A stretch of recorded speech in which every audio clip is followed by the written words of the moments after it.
अभी लद्दाख में जो हो रहा है आप सबको मालूम है। मैं ये नहीं बताने वाला इस वीडियो में आपको कि सोनम वांगचुक कौन है या उनकी अचीवमेंट्स क्या थी या उन्होंने हमारे देश के लिए क्या किया।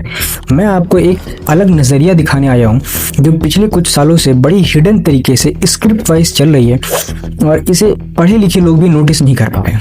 और वो ये है कि पिछले कई सालों में जो भी प्रोटेस्ट होते आ रहे हैं बड़े एक क्रोनोलॉजिकल तरीके से उसे सप्रेस किया जा रहा है और इसमें पढ़े लिखे लोग भी फंसते जा रहे हैं। बहुत से लोगों को लगता है कि जो डेमोक्रेसी के वो 3 ही पिलर हैं, लेकिन ऐसा नहीं है। डेमोक्रेसी के लगभग 5 पिलर है अगर आप सही नज़रिए से देखें तो। और उसका एक बहुत इंपॉर्टेंट पिलर है जो कि है प्रोटेस्ट। प्रोटेस्ट एक ऐसा तरीका है जिससे हम सरकार को ये बता पाते हैं कि जो आपने नीतियाँ हमारे लिए बनाई है वो हमें पसंद नहीं है। उसमें या तो आप कुछ चेंजेस करें या तो उसे वापस लें, और सरकार हमारी बातों को सुनती है और यही वजह होती है प्रोटेस्ट करने की। लेकिन पिछले कुछ सालों में क्या हो रहा है, कोई भी प्रोटेस्ट अगर होता है तो 3 से 4 दिन कोई भी मीडिया कवर उसे नहीं किया जाता है और हिडन तरीके से उस प्रोटेस्ट को कैसे डिफेम करा जाए, कैसे सप्रेस किया जाए, उसकी एक स्क्रिप्ट तैयार होती है।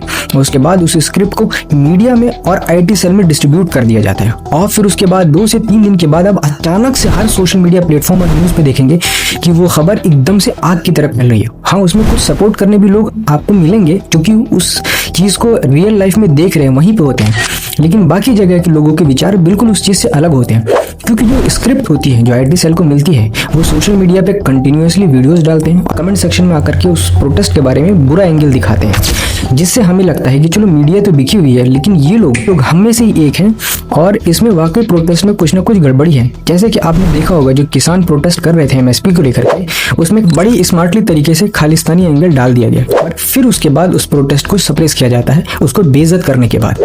ऐसे ही कई प्रोटेस्ट में हो। आपने एक चीज़ और नोटिस करी होगी कि वो लोग जो उस चीज़ के खिलाफ प्रोटेस्ट कर रहे हैं उनकी बातें बिल्कुल मैच नहीं करती उन लोगों से जिसको उस बिल से कुछ लेना देना नहीं है, उस नीतियों से कुछ लेना देना नहीं है। जैसे कि किसान बिल पे किसान अगेंस्ट में थे, लेकिन दिल्ली और बिहार और यूपी के लोग बैठे हुए पता नहीं उसके बारे में क्या क्या बोल रहे थे कि खालिस्तानियों का प्रोटेस्ट है।